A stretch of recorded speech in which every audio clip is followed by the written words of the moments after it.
It is a very good evening and welcome to this first episode of a series of other programs that we are going to be giving you here on SlyMedia TV.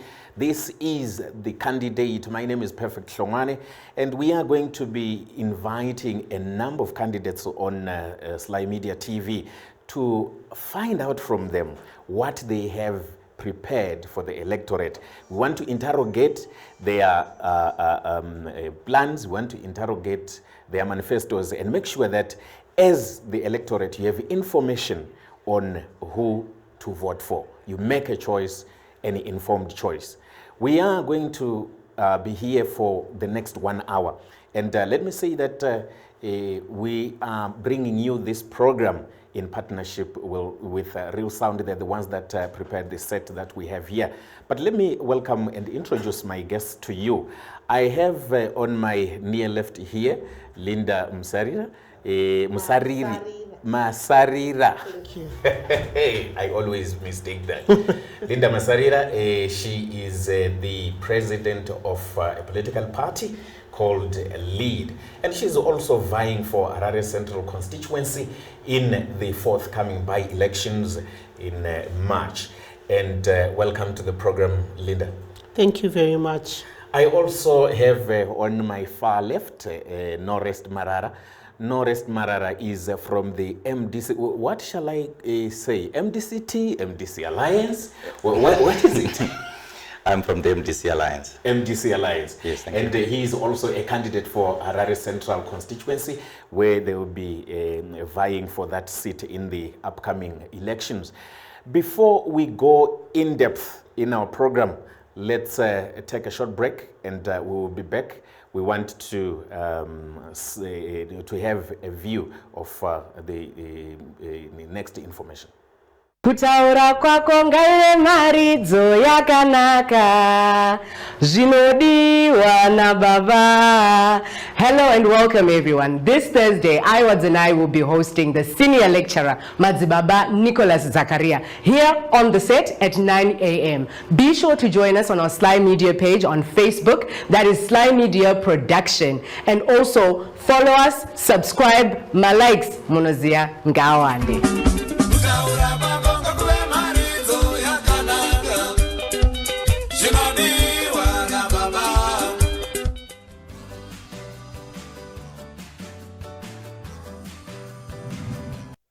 I welcome you to The Candidate. Let me, from the onset, start with you, Norest. Allow me to call you on first name basis so that it's easy. Yeah. Norest, I want to find out from you, the electorate is watching you and they want to know what is it that you have prepared for them that you want to give them in the forthcoming list. Let's say you win the election. Thanks, Perfect. The electorate in Harare Central is facing a lot of challenges. Chief among them is broken roads, the sewage system is broken, refuse collection. We have a very bad waste management system in this constituency, in the country at large. The water, Harare has got 2 wards. There's Ward 6, which is basically the city center in the avenues area, where we have so many floods. There is a sorry state of affairs if you go to 5th Avenue, a shopping center where there's a dump site that is developed there. You go to corner 3rd Avenue and 5th Avenue. We also have a very serious dump site that is refused to disappear. So we have a very bad refuse management system. The youth have nothing to do, they are resorting to drugs. We do not have the rehabilitation centers. The youth have no job. Especially the young girls are resorting to prostitution. The boys and girls as well are resorting to prostitution. And all those things require that we have a parliamentary representative who can make sure that he raises his voice in parliament to ensure that we have the laws that are in sync with what is on the ground, so that we can deal with all the problems that we have in the constituency, because I think basically our problems emanate from the legislative framework that we have, which is very weak, but also as an elected MP. So when you say the legislative framework is weak, yes, what are you referring to? We have, for example, the bad roads in Harare. There is a direct result of central government having taken away the vehicle licensing from the city council to Zinara, which is a national fund. The management at Zinara or central government do not channel the funds back to Harare. So yet we have the toll gates. But Honorable, yes, we read every now and then in newspapers that Zinara has disbursed so much to city councils. It's not good enough. It's not good. Why must the central government take money for Harare and put it in a central fund where it then chooses how to disperse it? The reason why we have toll gates along highways is because those toll gates, the fees collected at those toll gates, can then deal with the fixing of the roads on that particular stretch. The road fund collected in Harare must be used in Harare. So for me, that is where the problem is. So it is up to the elected member of parliament to advocate for the return of the vehicle licensing from Zinara back to city council. Okay, that's one of the issues. Yes, sir. Let me come to you, Linda. Now, the same question. What is it that's on your table, on your dashboard, insofar as the electorate is concerned? Let's assume you win the election.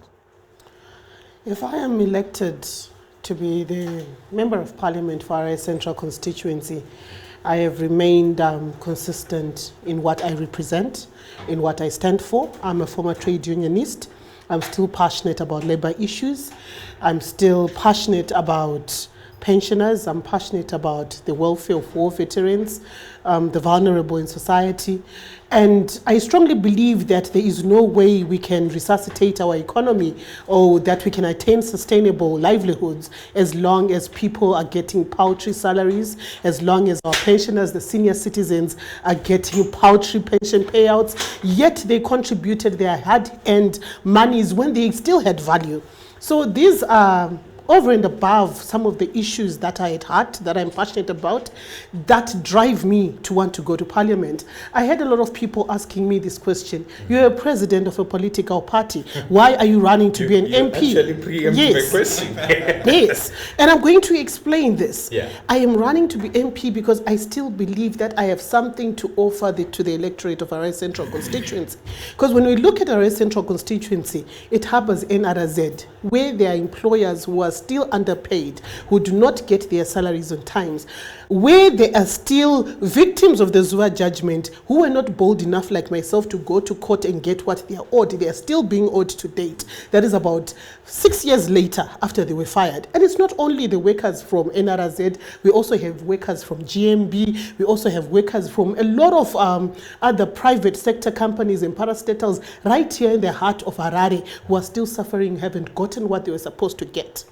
One voice that is lacking in the Parliament of Zimbabwe is a trade unionist voice, is the voice of labor, the voice that stands up and be the voice of reason to the social injustices that most Zimbabweans are facing. Because as I am elected into office, I'm just not going to be the MP for Harare Central constituency. I'm going to be the MP for labor. And everyone who's facing labor injustices should actually tell their relatives and cousins in Harare Central constituency, kuti taane dongi redu ku Harare Central constituency. Because as long as the parents, as long as the senior citizens who have children who are not working are getting paltry pension payouts, what is happening to the children that they gave birth to? They now are waiting to be taken care of. That is so wrong. So I am very passionate about labor issues, and that is mainly the main reason why I want to go into parliament, to be that voice that speaks out about labor justice, that speaks about the Labour Act being adhered to and the amendment of the Labour Act to be pro-workers than to be pro-employer. One of the biggest challenges we have had with the parliamentarians we've had over the years is they're too elitist and they are employers. They do not understand the language of remunerating a worker properly. They view workers as their subjects, that they can give them whatever they will give them. We have seen this has been happening in the civil service, we have seen it in the private sector, we have seen it in parastatals, and that has to change. But it needs a bold voice which is courageous, which will stand for the facts, which understands the laws of labor, which understands trade unionism, and I am that voice. Secondly, let me just finish off. The other thing that has pushed me to run for Harare Central constituency is the high rate of drug and substance abuse in Harare Central constituency. In Harare Central constituency, especially in the Avenues area, it harbors the drug lords, the ones who run around with the drugs, the high levels of prostitution. We've got a lot of young people in Arcadia, in Brayside, who have got no future anymore.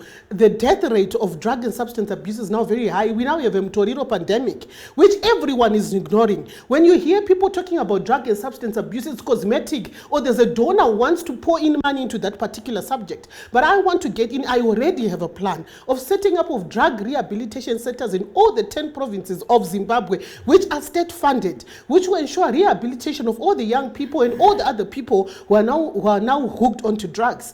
And the drug rehabilitation center, can I just finish off? Will just not be a drug rehabilitation center. Wait, because it will have to train these people after rehabilitation and have a fund maybe from Empower Bank or the Women's Bank to ensure that they fund these people after rehabilitation to go and start their own businesses. It is important because you can't rehabilitate and take those people back into a jobless society. They'll go back to the drugs. This is what I wanted to find out from you, that you speak of establishing these centers across the country. And where are you going to be getting the funds as a legislator?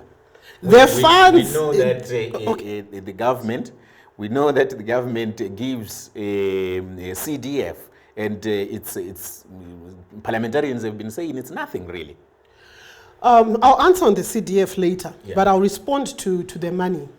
When we had the HIV pandemic, government initiated a tax for HIV.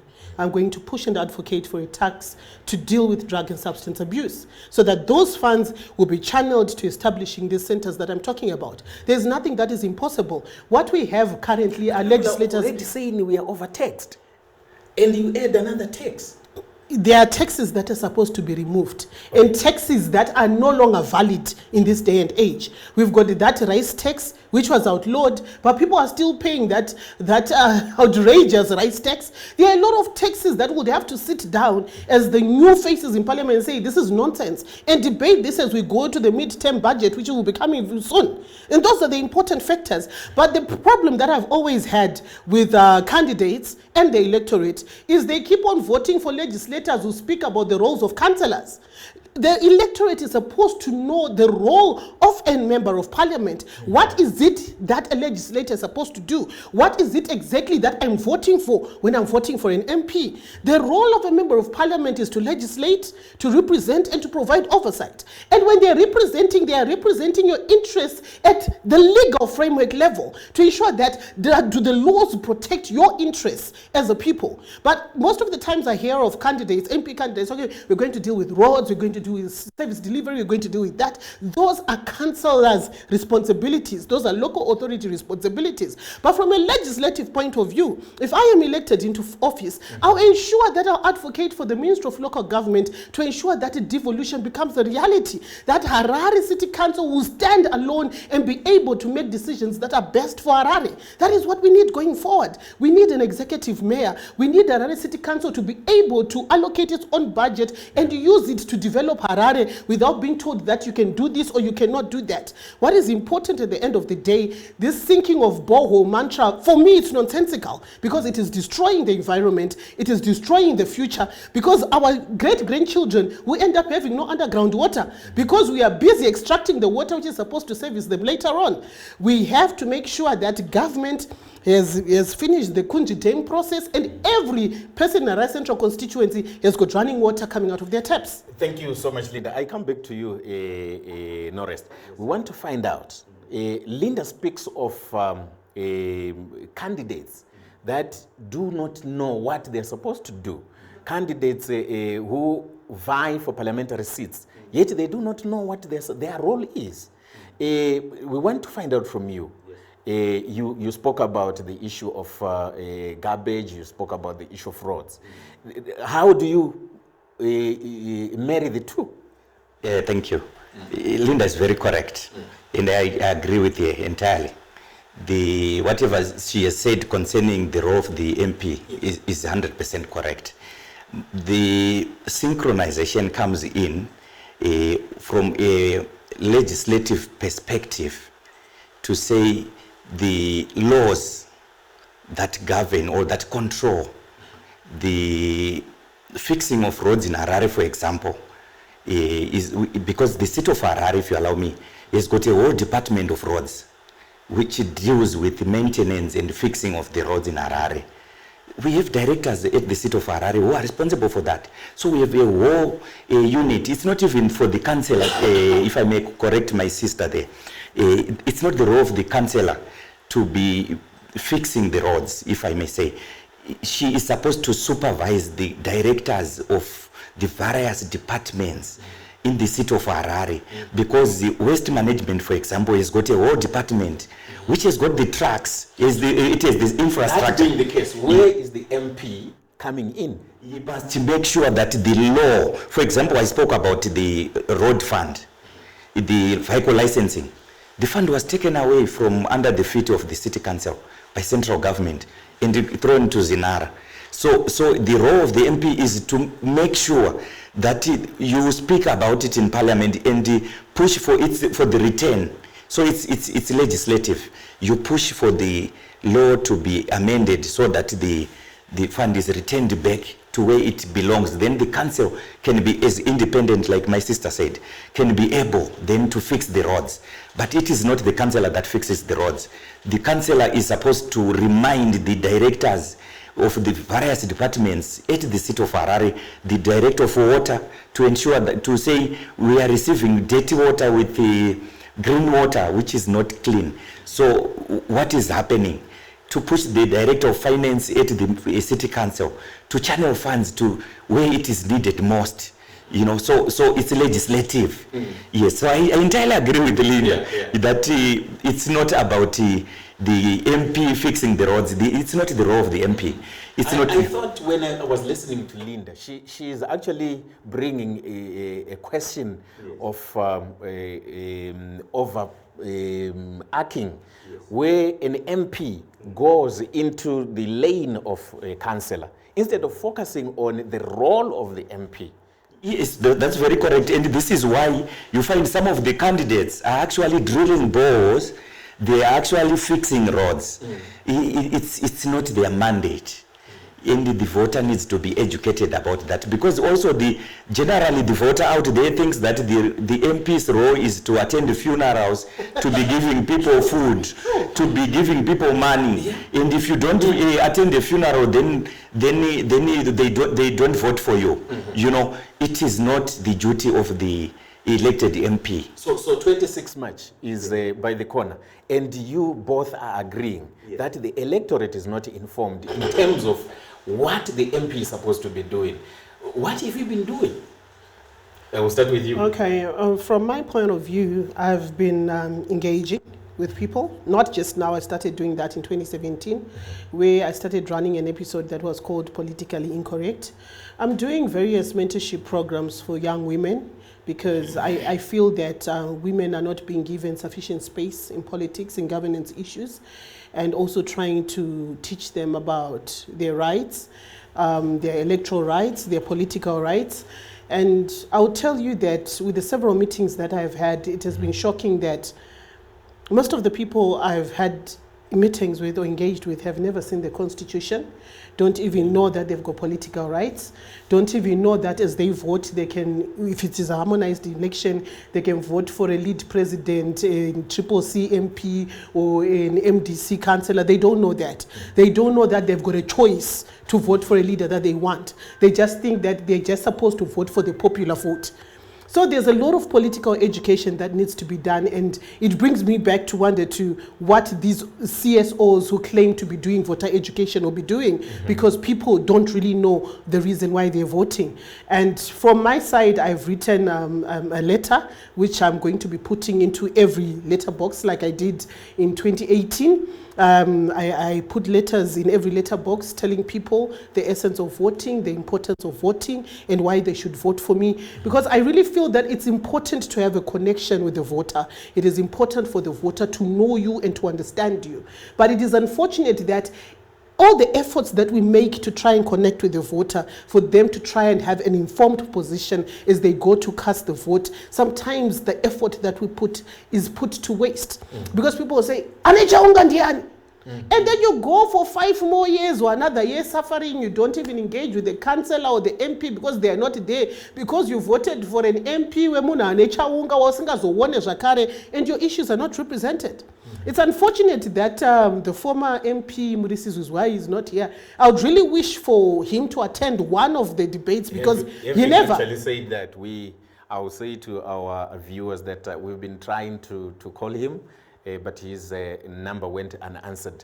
We wanted him also to be here so that we find out what has been happening in the constituency. Yes. Exactly why I raised this issue is I think this is the 3rd debate we've had. No rest was there. And here's been a war. Last time at least the ZANU-PF MP was there. And this is the very same people that Harare Central constituency will go and vote for. They don't know what he stands for. They don't know what he wants to do. But I would tell the people of Harare Central constituency that before he was recalled, he only spoke in parliament once. And when he spoke, he was actually cracking a joke. And you're going to vote for him, Futi. I think it's time that the electorate starts making informed decisions. What is it that they are offering that people continue to vote for them? You're raising quite important issues, right? That as people are going to the ballot, they must at least have information on what they want.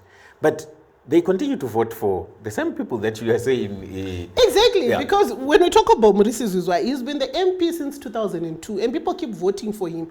And most people in our central constituency, they don't even know him. They've never seen him. I did door-to-door in 2018.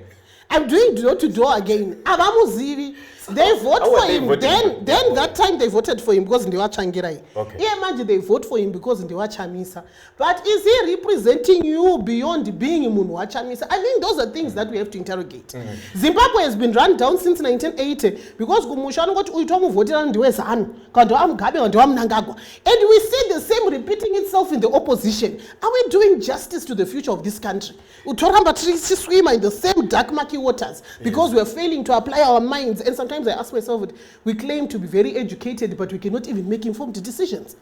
I don't want us to really focus on an individual, Murisi Zuzwai, who is not here because he cannot respond for himself. But there is a question that I want to find out from you. That we see that pattern she's talking about. People are being voted into office. And what is it that they are offering people? Maybe they have what is called whisper campaigns. Thank you, Perfect. I want to disagree a bit, maybe entirely on this one with Linda. Murisi, if you allow me, because he's the MP who has been there for the past 20 years. He has been voted because he was MDC, right? He was voted for being MDC, so it was usually ZANU-PF MDC, and being in urban, the capital city, people don't vote ZANU-PF, they vote MDC. So he, as long as he qualifies at primary level, at primary elections level to be a candidate, it's automatic that he becomes the MP, even if he doesn't campaign. But I think the game has changed. What I am coming across as I'm doing my door-to-door campaigns is that people of Harare Central want someone who understands their issues, someone who talks to them. But they will vote him. I don't think so. I want to disagree there. All right. Yes.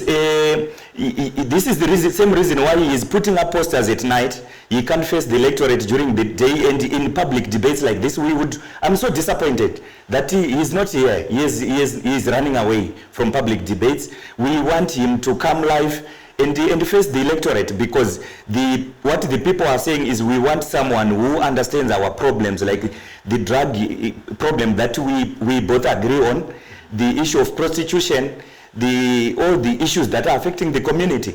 The electorate are saying this by-election is about issues. It's not about the color red or yellow. It's beyond the color or who your president is. It is about you as an individual candidate.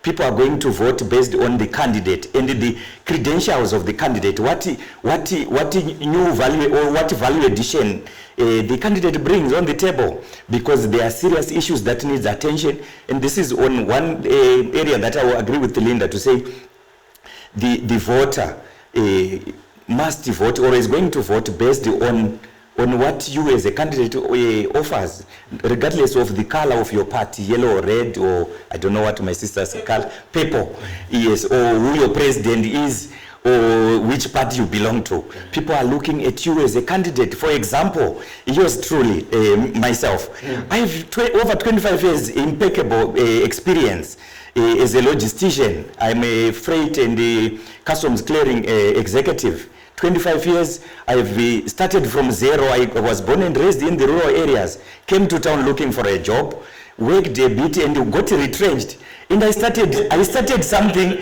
that has gone beyond borders. Yeah. You know, this is the kind of experience that Parliament deserves. It's the kind of experience that people must vote on, not someone who is voted on the premise of bravery or being the loudest mouth. The goal must be those days. We want someone with the experience. Okay, he brings again another issue on the quality of representatives that we have in Parliament.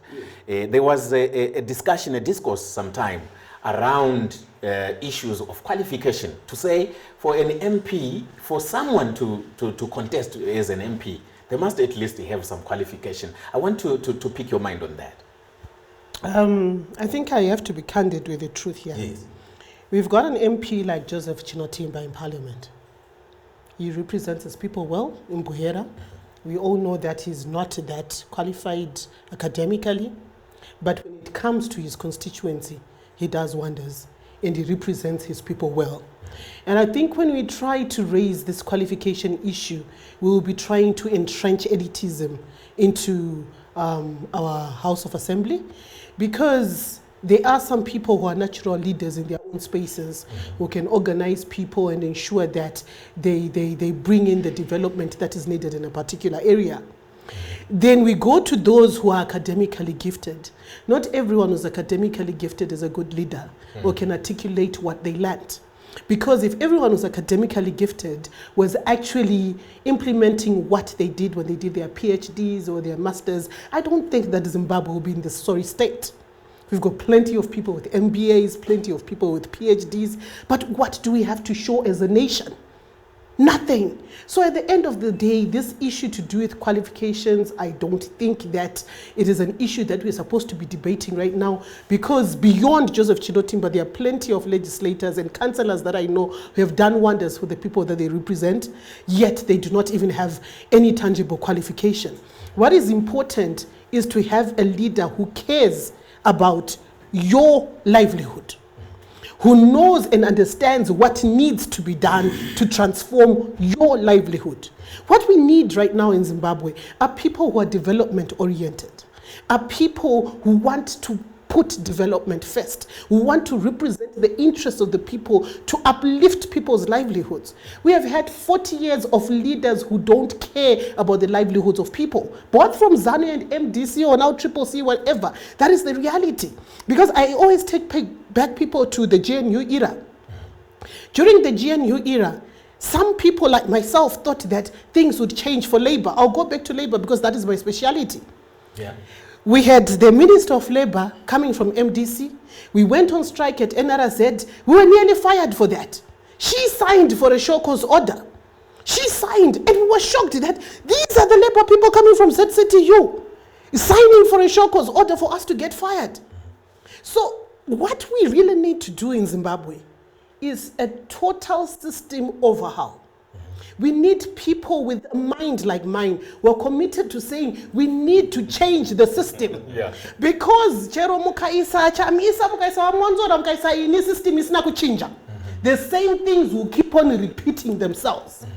We've got a crisis where in 1980, ZANU-PF came in with the Liberation War hangover and just adopted the Smith regime system, which is still functioning today. There has been very little effort to amend the laws to protect the interests of the native Zimbabwean. The laws that we still have are oppressive, they are repressive, they are suppressive. And we haven't had people who are serious and who are sincere to say, we need to change our legal system. We need to change our judiciary system. We need to change our governance system. Do we really need to be doing all this first to pass the post, the Westminster system and everything? We need a national think tank that will start thinking on reforming almost every sector of how we do things in this country. That is what we need going forward. Otherwise, even if we say we need a regime change, the regime will come and just use the very same systems that are there and keep on oppressing people. These are some of the things that I want to push if I'm elected as a parliamentarian, to make noise, to advocate and say, Parliament, system change. We need to change the system, because as long as the system is like this, nothing will change in this country. All right. Yes, I know you want to come in. She says we need leaders with a mind like hers. Okay. Take it from Okay. You also wanted to respond. No, she's got a very brilliant mindset, which I admire. Yes. There's a correction that I would want to make on the statement that I made, which she answered on. When I mentioned the qualifications, just yesterday, post the cabinet briefing, there is a proposal that came from the cabinet to say for local government councillors, we need a certain level of qualification. I'm not trying to put down the likes of Chinotimbas. They are there, and those are isolated cases. But we want someone who understands the policies in a council chamber. When you get into parliament, you must be able to read, understand, to be able to read and write, and to understand things. When there's debate, you must be able to master issues. You know. But her point really is that is immaterial, as long as the person is elected and that person has the people at heart. It is what has brought this country to the level where it is. Most of the decay is because, especially in the opposition movement, when we were formed in 1999, the main opposition movement, MDC, the people who would come forward to be MPs, to be councillors, were the bravest, the loudest, those who could throw stones the most. But the majority of them, when they got to council, they cannot contribute to a meaningful debate in council chamber or in parliament. This is why, after 20 years, our former member of parliament has said nothing. He has appeared twice in the answer. She said once, my research says he has appeared twice. The first one is when she said he appeared. The other one when he was recalled. He appears in the answer when he was recalled from parliament. You know, for 4 or 5 year terms, someone has not made any meaningful debate or any debate at all. He has never visited the constituents because he is empty. He has no message. You know. So I want to find out from you, Norest. Yes. You say that from the formation of the MDC in 1999, right? Yes. You were there. Yes, you were part of the movement, right? Yes. And the MP has been there for what? 20 years? 22 years? No. The Harare Central that we have today is now, what 2 was Harare South. It was what I want to find out about Harare Central. Yes. The MP has been there for 22 years. Since 2008. And a member of your political party then. Yes, correct. Why were you not raising these issues when you were in the Secretary for Elections? Him? No, the former MP. Why were you not raising that MP? There are these gaps. Why are you not doing this? This is a very senior member of the party running the elections directorate, you know, responsible for candidate selection. You know, and you are just there. I being a business person was not prepared to go for a contested office.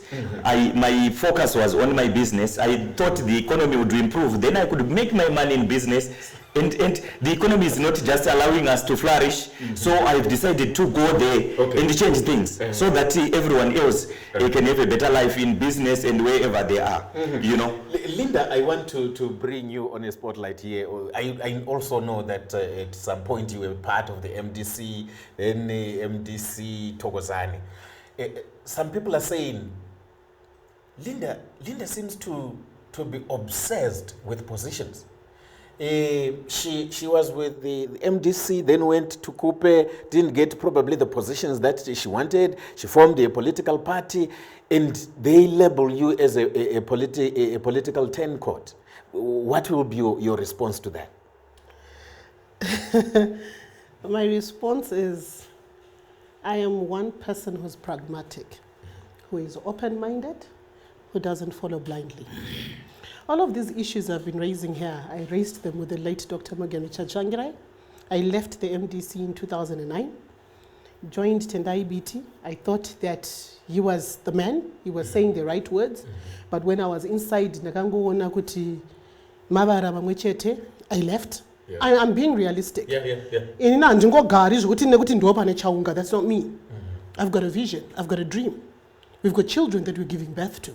They deserve better. What I just saw in the MDC was just a manifestation of what happens in the ZANU-PF. And for me, if people get angry or if they get what, I'll tell it like it is. Those people, when they got into the GNU, they were more concerned with primitive accumulation of wealth, and that is exactly what they did. Look at their wealth levels after the GNU and to date. What really did they do for the ordinary person?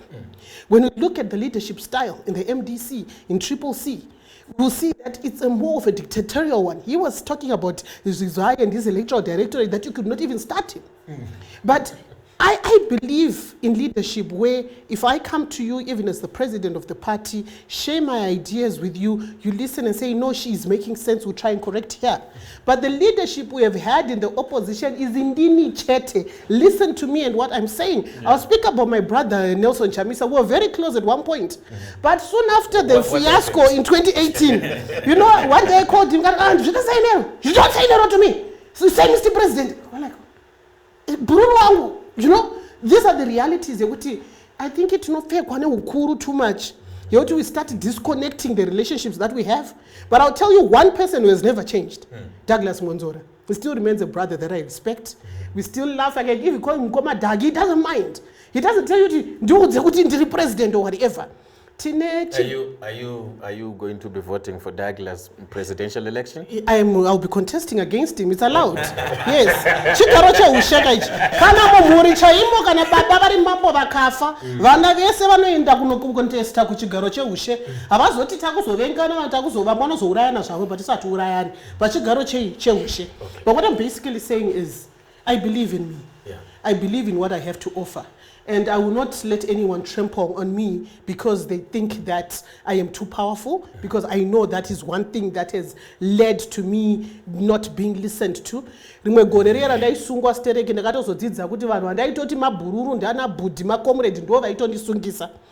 a lot that happens in this politics. And I know it can see it can space, this will happen to her.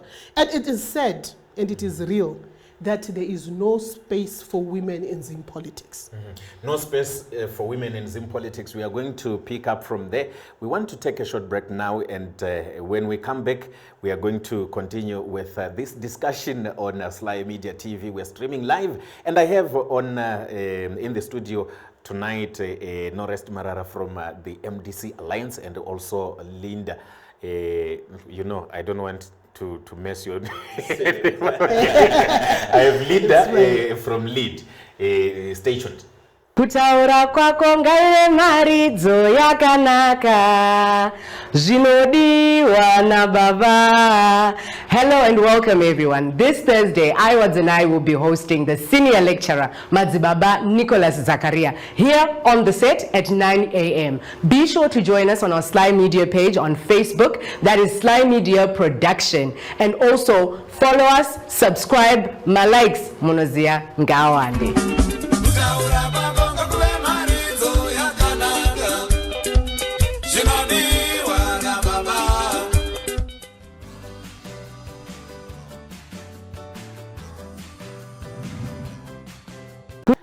Welcome back, and we continue with the discussion that we have tonight, where we've invited those that are vying for the Harare Central constituency post in the upcoming by-elections. My name is Perfect Hlongwane. We're streaming live on SlyMedia TV. Let me say thank you to our sponsors, those that have made this set possible. And we want to say thank you so much. I want to believe that, as you can see on the screen, we're scrolling their services that they provide. And if you want to get in touch with them, the numbers are also on the screen, where you can phone them and get to know about their services and more. Let's go back to the discussion that we are having. Yes, she left us on there is no space for women in politics. As a candidate yourself, male candidate for that matter, how are you going to make sure that we create that space for women, say you win the election? Thanks, Perfect. It's a bit of a controversial subject, because I think the women candidates are doing better. We are getting more and more of them, but it's a process. It's something that I would support in Parliament. Linda seems to not even believe a word of what you say, but it's okay. Give you There's the chance to respond, yes. I think we have got a sizable number of women parliamentarians, women business leaders, wherever. Women are rising. In the MDC, we have very young women that are holding a very influential post. For example, our past, the former vice president was a woman. The chair lady of the Women Assembly is a woman, naturally. We also have so many other portfolio secretaries and the shadow ministers who sit in our standing committee. These are women. Our very own chair of the Youth Assembly, Honorable Yvonne Msaruro, is actually the chair of climate in Parliament, the portfolio committee on climate in Parliament. She's a member of the House of Assembly.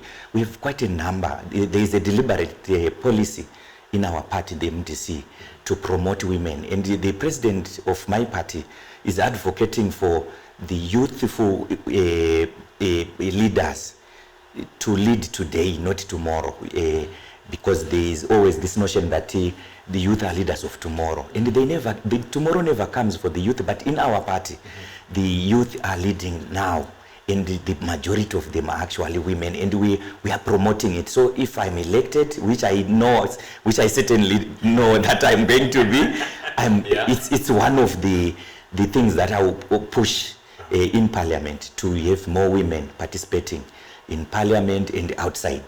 A sizable number of women in Parliament, and he then speaks about his political party. Your sentiments on that? You're the one who raised the issue. It actually angers me. Section 17 of the Constitution of Zimbabwe speaks to 50-50 gender equality. It speaks of gender balance. But we continue having the male politicians continue saying a sizable number, a quota. Is that constitutional? I wonder why, when it comes to women issues, there's always, we've got this and this doing that, we've got this and this doing that. We don't need that. We need the space for us to flourish. We don't need to be rubber stamped to say, you are now doing this because we gave you the space. That is what made me and other like-minded women say it is time for us to form a party that is pro-women. That is why you see that the leadership in LEAD, the people holding the main positions are women. Yeah. The Secretary General is a woman, Precious Msaruru. The National Chairperson is a woman, Caroline Mutaza. Our National Spokesperson is a woman, Rosalind Ngube. My Presidential Spokesperson, Eva Joy, is a woman. My Presidential Spokesperson is 22. Our National Chairperson is 31. We are actually walking the talk when it comes to gender balance, when it comes to youth inclusion, in the critical decision-making processes of the party. We cannot have people with white hair making decisions for 64% of the population, which are young. But because we are now... wisdom there. Yes, their wisdom is there to give guidance and counsel, not to run the affairs of the country. We are in a technology era. We have not yet started, tapping into the internet economy. We are still operating like a country in 1921. Our government systems are not even computerized. We are still having to go and fill in forms to take an ID, to take a passport, etc., etc. In the 21st century, seriously? But recently the government launched the e-passport. Recently.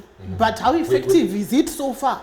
How effective is it? Because we just cannot say, at least they've done this. We need a total turnaround in the way that we do things. And what I'm basically saying is, I am tired of these quotas. I'm tired of these sizable numbers. Let us follow the constitution as it is. Let us have gender balance. In our own party, we don't even have a women's assembly or women's league. We scrapped that. Because ndo kuri kudzvanyirirwa vakadzi ikoko. And ikoko vakadzi vanoitei vanhu vakadzi vega ivo varivo vakawanda. Why do we have to create a wing for women? It's it's 50-50, my structures, yes, whether at province, at ward, at constituency level. Because we want everything to be fair. So why should you create a wing for us when we are many than you? We should actually create a wing for men, and then we run the show, period. Okay, yes. Yeah, thanks, perfect. I think the self-contradiction from my colleague here. She gave us a rundown of the top management of your party, which is basically women. Yes. So it's a discrimination against us as men. You know, you feel discriminated. We are discriminated in your party, and there's no motivation for me to join here because it's a women's party. Okay. Yes. So when we talk of 50-50, it has been more men, less women. And I think if you look at the proportional representation... Sorry, I want you to repeat. You say when you talk of 50-50, it has to be what? More men? No. Oh, okay. I said it has always been more men, less women. All right. And it's now, the law is now saying 50-50. Yes. It has to be balanced. Yes. But if you look at the government, for example, the parliament, it came up with the proportional representation where there are 60 seats.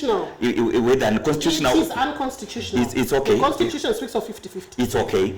It's a step in the right direction because we currently have women. But here is the problem. Yes. She is saying her argument is, as much as you say it's in a step in the right direction, it violates the constitution. Which is why we must correct that violation when we get to parliament, because the former member of parliament for Harare has been quiet.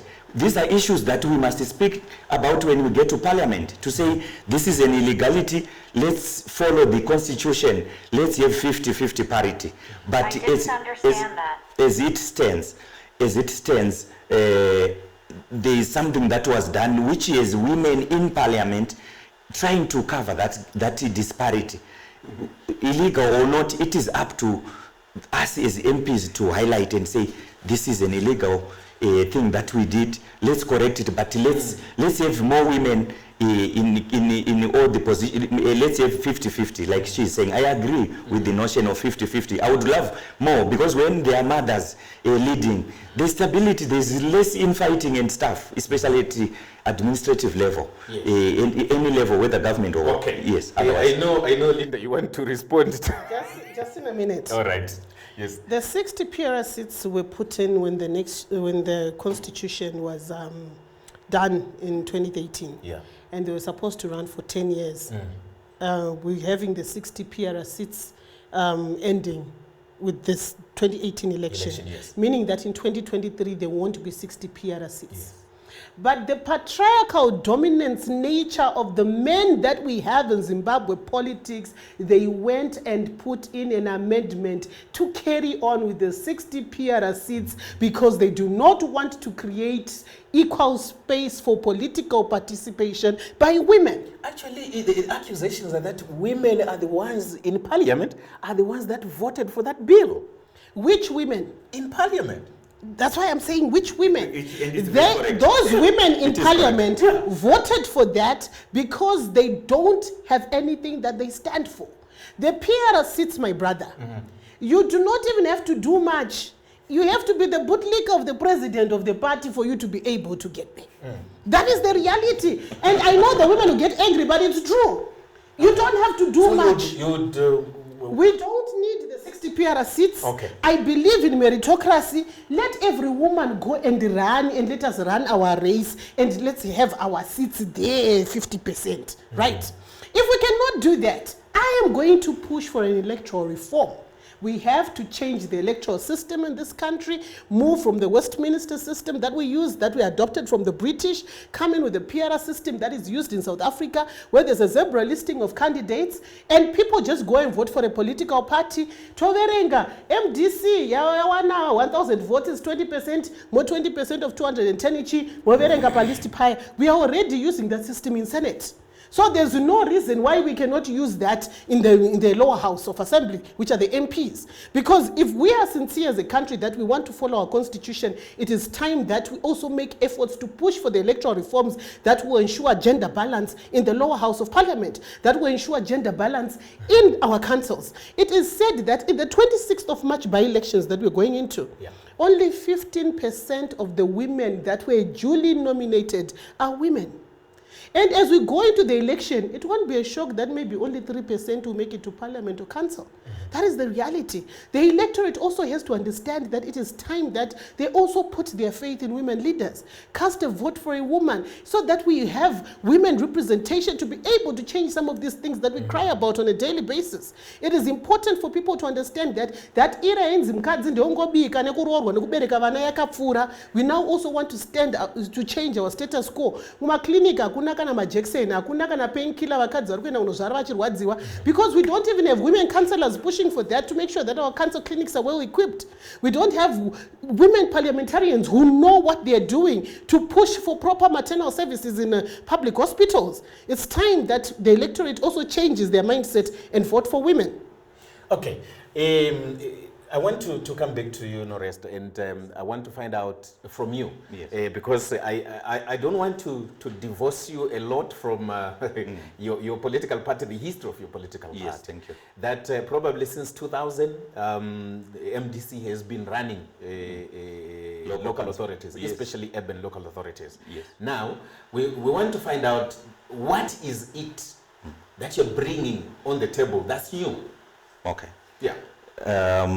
What do you mean regarding local councils? You are representing an urban constituency at least. Yes. Yes. So what is it that you're going to bring on the table that is new, that is different from what has been happening? I can only talk about the parliament. Yes. Because I can't talk of council. Yeah. That's a different platform for me. Yeah.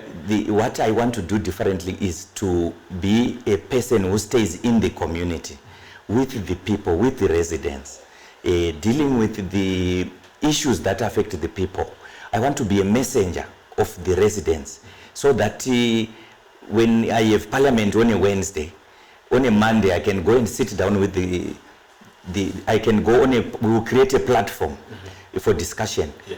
We go on our platform and the residents raise issues that they want me to talk about in parliament. And I will just be their voice in parliament. I don't want to go to parliament to be saying things from my head because I know nothing. I want the residents to be sending me, and I want to be their mouthpiece. Yes, I want to be the mouthpiece of the community that I'm coming from. So we will create a platform, a constituency office with a secretariat, fully fledged secretariat, where we then have a platform like these days. There's social media. Yeah. We can have it on social media, or we can have it physically, where issues are raised, and I take them to parliament for discussion.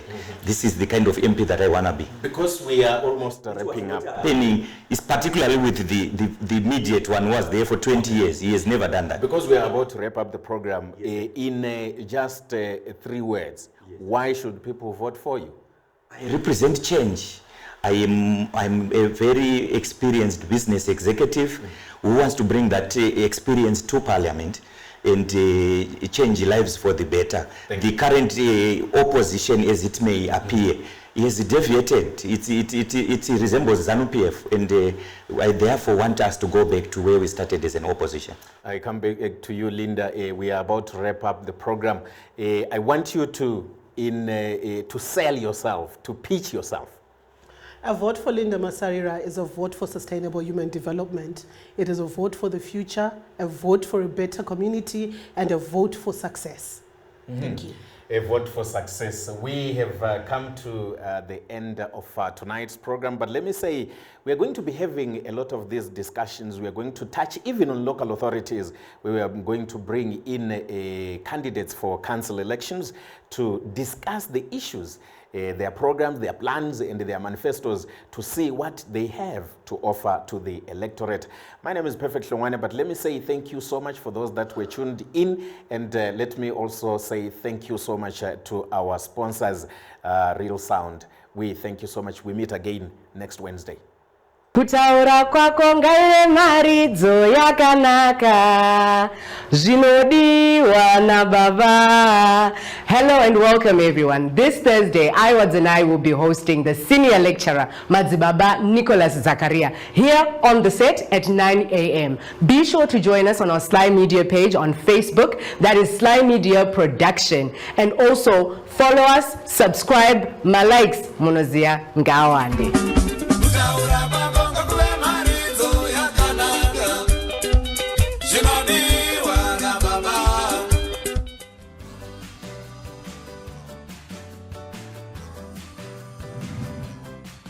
Kutaura kwa